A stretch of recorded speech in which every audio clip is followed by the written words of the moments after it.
क्या ऐसा हो सकता है कि किसी इंसान की सबसे बड़ी खूबी या फिर उसके सबसे ऊंचे आदर्श ही असल में उसकी जिंदगी की सबसे बड़ी गलती हो? ये सुनने में थोड़ा अजीब लगता है, लेकिन मनोविज्ञान और हमारे प्राचीन भारतीय दर्शन में हाँ, मतलब बाहर से सब कुछ बहुत महान लग रहा हो, लेकिन अंदर से वो इंसान पूरी तरह खोखला हो रहा हो। बिल्कुल। आज की इस गहन चर्चा में हम कुछ ऐसी ही गहरी और थोड़ी सी परेशान करने वाली सच्चाई को कुरेदने वाले हैं। बिल्कुल। हम अक्सर सोचते हैं कि हमारी पहचान हमारे सच पर टिकी है, लेकिन अगर वो सच ही एक बहुत बड़ा भ्रम हो तो क्या होगा? आज हम मुख्य रूप से उपनिषदों और महाभारत की कुछ बेहद बेहद गहरी कहानियों पर बात कर रहे हैं। हाँ, और इन स्रोतों में एक बहुत ही दिलचस्प कॉन्सेप्ट है, जुड़े हुए क्लेशों का, या जिसे हम पैड क्लेश कहते हैं। तो इससे पहले कि हम इस भारी भरकम शब्द में डूबें, इस क्लेश शब्द को थोड़ा आसान भाषा में समझते हैं। तो देखिए, अगर रोजमर्रा की भाषा में समझें तो क्लेश हमारे मन की वो उलझने हैं, वो मानसिक गांठें हैं जो इंसान को दुख देती हैं। मतलब वो मनोवैज्ञानिक कमियां जो हमें दुनिया को वैसे देखने नहीं देती जैसी वो असल में है। एकदम सही। और आज हम जिन दो क्लेशों की बात कर रहे हैं वो हैं अविद्या और अस्मिता। अविद्या का मतलब यहाँ कोई पढ़ाई लिखाई वाला अज्ञान नहीं है। इसका गहरा अर्थ है अपनी असली पहचान को ना जानना। और अविद्या कभी अकेली नहीं आती है ना, इसके ठीक पीछे पीछे अस्मिता चली आती है। अस्मिता यानी अहंकार या उस अज्ञान के ऊपर एक झूठी पहचान खड़ी कर लेना। हाँ बिल्कुल, एक झूठी बुनियाद पर अपना पूरा वजूद बना लेना। इसे समझने के लिए मैं एक बहुत ही मजेदार और आधुनिक उदाहरण देना चाहूंगी। सोचिए कि एक बहुत ही शानदार गाड़ी है। ठीक है। और उस गाड़ी का जीपीएस पूरी तरह से खराब हो चुका है। मतलब उसे कोई अंदाजा ही नहीं है कि गाड़ी असल में कहाँ खड़ी है और उसे कहाँ जाना है। ये जो भटकाव है ना, ये अविद्या है। जीपीएस वाला उदाहरण इस पूरी बात का एकदम सटीक निचोड़ है, क्योंकि जब जीपीएस खराब होता है तो इंसान रुककर रास्ता पूछने के बजाय अक्सर क्या करता है? वो गाड़ी और तेज चलाने लगता है। बिल्कुल, वो उसी गलत रास्ते पर गाड़ी को 100 किलोमीटर प्रति घंटे की रफ्तार से दौड़ाने लगता है। वो अपनी गाड़ी को चमकाता है, अपनी ड्राइविंग पर गर्व करता है। हाँ, और दुनिया को दिखाता है कि देखो मैं कितनी तेजी से आगे बढ़ रहा हूँ। वो अपनी इस रफ्तार को, इस गलत दिशा को डिफेंड करने लगता है। और यही जो अपनी गलती को ही अपनी पहचान बना लेना है, ये अस्मिता है। तो इंसान अपनी उस स्पीड को बचाने के लिए किसी से भी भिड़ जाएगा, ये जाने बिना कि उसका नक्शा ही पूरी तरह गलत है। मतलब जब अविद्या और अस्मिता का ये गठबंधन होता है तो इंसान एक खालीपन को छिपाने के लिए एक बहुत मजबूत लेकिन झूठा वजूद खड़ा कर लेता है। और इस चक्र को तोड़ना लगभग नामुमकिन हो जाता है। उपनिषदों में एक बहुत ही कमाल की कहानी आती है जो इस खेल को समझाती है। छांदोग्य उपनिषद में विरोचन और असुरों की सभ्यता का एक किस्सा है। ओहो, विरोचन की कहानी, मुझे ये कहानी बहुत ही दिलचस्प लगती है। विरोचन असुरों का राजा था और वो ज्ञान की तलाश में प्रजापति के पास गया था। हाँ, और वहां वो पूरे 32 साल तक रहा। 32 साल ये कोई छोटी अवधि नहीं होती, एक इंसान की जिंदगी का बहुत बड़ा हिस्सा है ये। और सबसे मजेदार या शायद सबसे दुखद बात यह है कि 32 साल की तपस्या और इंतजार के बाद प्रजापति उसे आखिर बताते क्या हैं? वो कहते हैं कि पानी में जो तुम्हें अपनी परछाई दिख रही है, बस वही तुम्हारा असली स्वयं या आत्मा है। और विरोचन का रिएक्शन देखिए। वो इस आधे अधूरे, एकदम सतही जवाब को सुनकर पूरी तरह संतुष्ट होकर वापस लौट आता है। इसे अगर हम मनोविज्ञान के नजरिए से देखें तो ये विरोचन की संतुष्टि ही इस पूरी घटना का सबसे अहम हिस्सा है। विरोचन इसलिए संतुष्ट नहीं हुआ क्योंकि वो बेवकूफ था। जाहिर है, जो राजा 32 साल तक गुरु के पास बैठा रहे वो मूर्ख तो नहीं हो सकता। बिल्कुल नहीं। असल में यहाँ संक कॉस्ट फैलेसी और कन्फर्मेशन बायस का एक बहुत गहरा खेल चल रहा था। मतलब जब कोई किसी चीज में 32 साल का समय, अपनी ऊर्जा, अपनी जिंदगी लगा दे तो वो खाली हाथ कैसे लौट सकता है? उसे तो कोई ऐसा जवाब चाहिए था जो उसके इंतजार को सही ठहरा सके। एकदम सटीक बात कही आपने। विरोचन के मामले में अविद्या इसलिए गहरी नहीं हुई क्योंकि उसे जवाब नहीं मिला, बल्कि इसलिए हुई क्योंकि उसने अधूरे जवाबों पर सवाल उठाना ही बंद कर दिया था। और असुरों को तो वैसे भी शरीर, ताकत और इन भौतिक चीजों से बहुत लगाव था ना? हाँ बिल्कुल। इसलिए जब प्रजापति ने कहा कि परछाई ही असली सत्य है, यानी शरीर ही सब कुछ है, तो विरोचन को वो जवाब बहुत आरामदायक लगा। उसे लगा कि चलो मुझे अपनी सोच बदलने की कोई जरूरत नहीं है। इंसान की ये बहुत पुरानी फितरत है कि वो उस सच को जल्दी अपना लेता है जो उसके पहले से मौजूद विश्वासों को, जो उसकी मान्यताओं को सही साबित करता है। और जाहिर है जब विरोचन वापस गया होगा तो उसने अपनी पूरी प्रजा को यही आधा अधूरा सच बता दिया। उसने असुरों को सिखाया कि ये शरीर ही सब कुछ है, कि बस इसी शरीर को सुंदर बनाओ, इसे ही ताकतवर बनाओ, इसे अच्छे कपड़े पहनाओ। मतलब उसने एक पूरे समाज को एक भ्रम में, एक बहुत बड़े झूठ में ढकेल दिया। और यहीं पर एक व्यक्तिगत अविद्या पूरे समाज की अस्मिता बन गई। असुर पैदाइशी कोई बुरे लोग या खलनायक नहीं थे, वे बस एक गलत बुनियाद पर अपना समाज खड़ा कर रहे थे। मतलब अविद्या जब सामूहिक हो जाती है तो वो एक संस्कृति का रूप ले लेती है। हाँ, और जब समाज का हर व्यक्ति सिर्फ भारी सुंदरता और ताकत को ही सफलता मान ले तो उस समाज में रहकर उस विचार पर सवाल उठाना असंभव सा हो जाता है। पता है, इस कहानी को सुनकर मुझे ऐसा लग रहा है जैसे हम आज के दौर की बात कर रहे हैं। अगर हम आज के समाज को देखें तो ये तो बिल्कुल वैसा ही है। आप किस संदर्भ में कह रही हैं? जैसे आज लोग जिम में बनाई गई बॉडी या महंगे कपड़े या फिर सोशल मीडिया पर फिल्टर लगाकर डाली गई इमेज को ही अपनी असली पहचान मान लेते हैं। बिल्कुल, लोग अपनी पूरी जिंदगी एक आभासी तस्वीर को सच साबित करने में झोंक देते हैं। हाँ, तो विरोचन की कहानी कोई पुराना मिथक नहीं लग रही। ये तो आज का इंस्टाग्राम कल्चर है, जहाँ पूरी सभ्यता ही शरीर और दिखावे की अस्मिता पर टिकी हुई है। ये बहुत ही बेहतरीन तुलना है। विरोचन के समाज की तरह ही जब आज कोई इस दिखावे की संस्कृति के बीच ये कहता है कि हमारी कीमत कपड़ों से नहीं है, तो उसे पिछड़ा हुआ मान लिया जाता है। सच में यही अविद्या की ताकत है।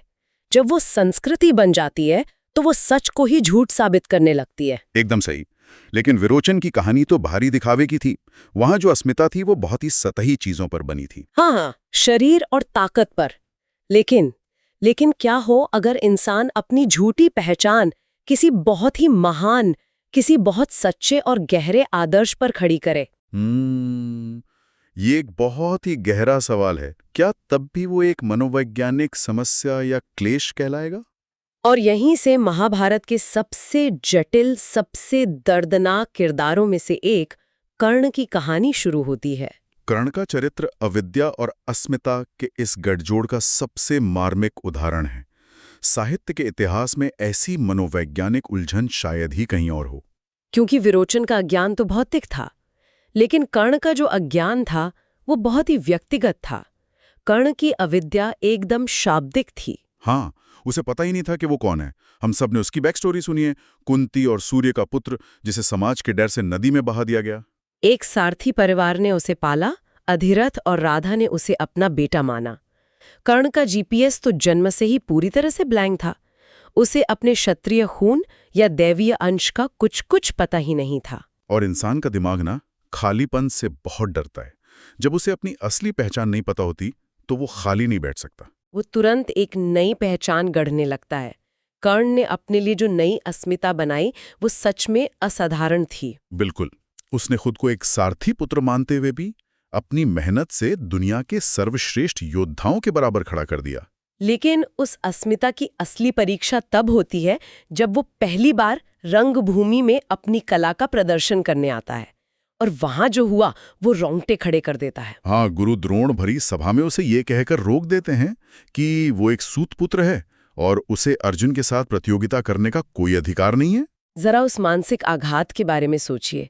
भरी सभा में एक इंसान की सारी काबिलियत को उसके जन्म के नाम पर, उसके कुल के नाम पर रौंद दिया जाता है। और ठीक उसी टूटने वाले क्षण में, उसी पल में दुर्योधन भीड़ से आगे आता है और कर्ण को अंग देश का राजा घोषित कर देता है। ये दुर्योधन का वो कदम था जिसने इतिहास बदल दिया। हाँ, और यहीं से कर्ण की नई अस्मिता के दो सबसे मजबूत स्तंभ खड़े होते हैं।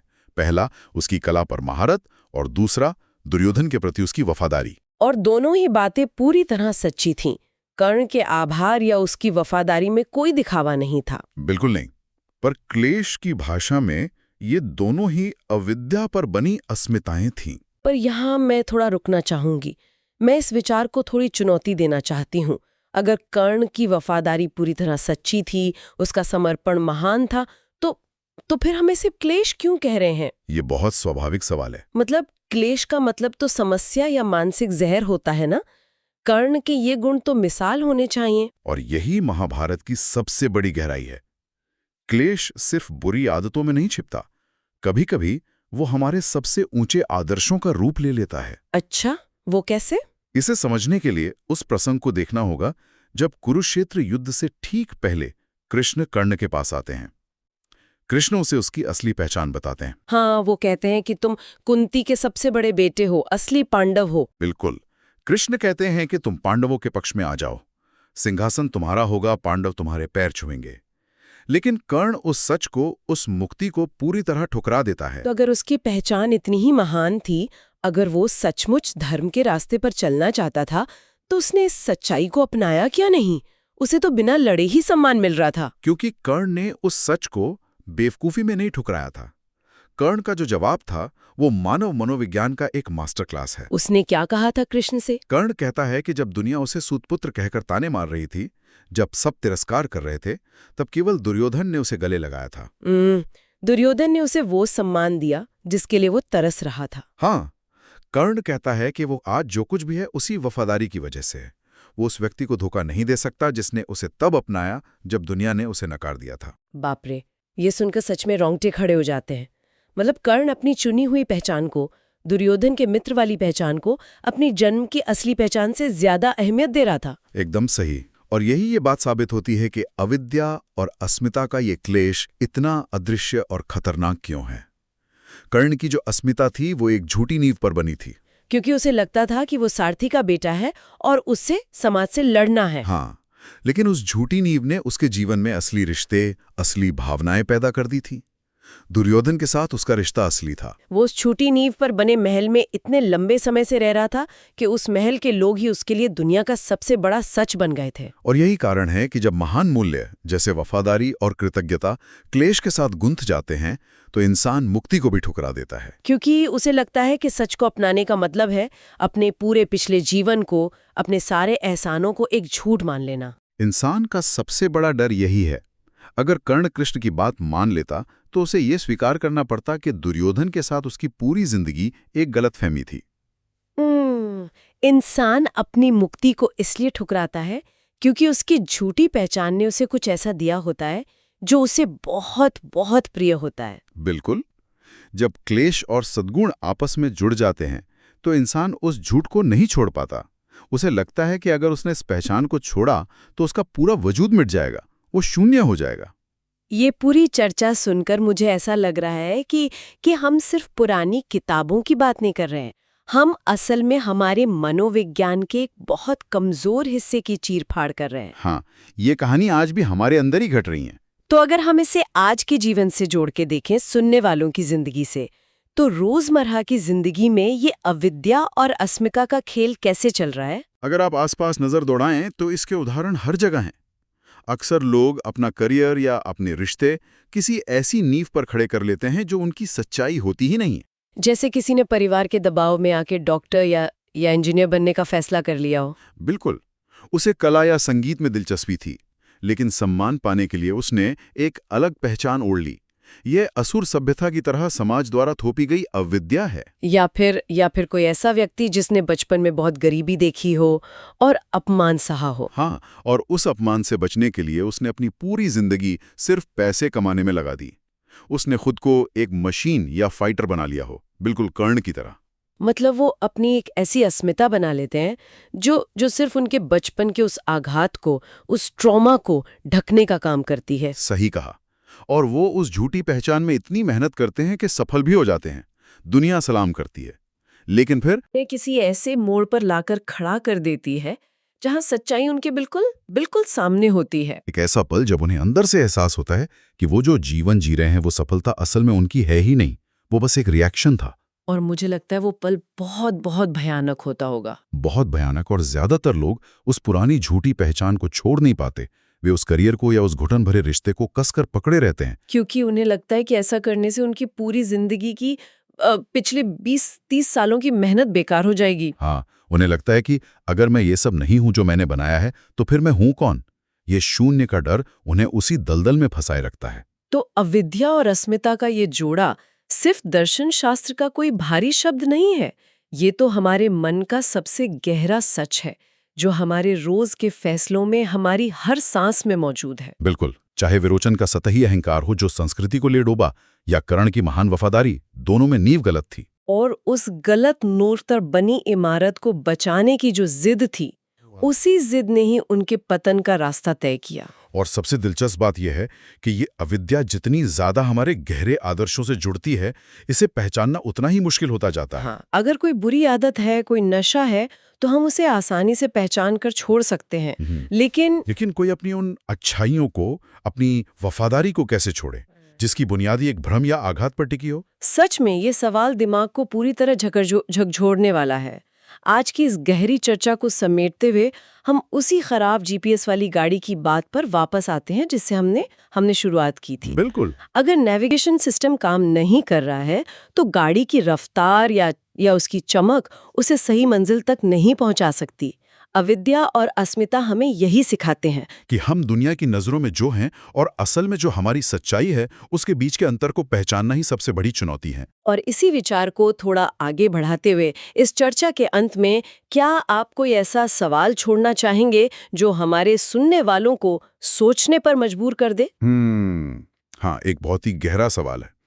एक ऐसा विचार जो इस बातचीत का सार भी है और हम सब के लिए एक आईना भी। बताइए, वो सवाल क्या है? अगर कर्ण की वफादारी और उसका आभार, जो कि किसी भी इंसान के लिए एक बेहद खूबसूरत गुण था, वही उसकी सबसे बड़ी बेड़ियां बन गई, वही उसका सबसे बड़ा क्लेश और बर्बादी का कारण बन गई, तो कोई इंसान ये कैसे पहचान सकता है कि जिन गुणों और जिन उसूलों पर उसे आज सबसे ज्यादा गर्व है, कहीं वे ही उसके सबसे बड़े मनोवैज्ञानिक जाल तो नहीं है? बिल्कुल। क्या ये मुमकिन है कि हमारी सबसे बड़ी ताकत, हमारी सबसे बड़ी खूबी ही हमारा सबसे बड़ा अंधापन हो? क्या हमारी सबसे बड़ी ताकत ही हमारा सबसे बड़ा अंधापन हो सकता है? उफ, ये सच में एक ऐसा सवाल है जो आसानी से पीछा नहीं छोड़ेगा। इस पर तो हम सबको बहुत बहुत गहराई से सोचने की जरूरत है। हाँ, बिल्कुल। आज के लिए बस इतना ही। इस पूरी बातचीत और इन प्राचीन कहानियों की रोशनी में अपने खुद के उसूलों और अपनी नींव को, अपनी अस्मिता को जरूर टटोलिएगा। मिलेंगे अगली बार एक और ऐसे ही दिलचस्प विषय के साथ।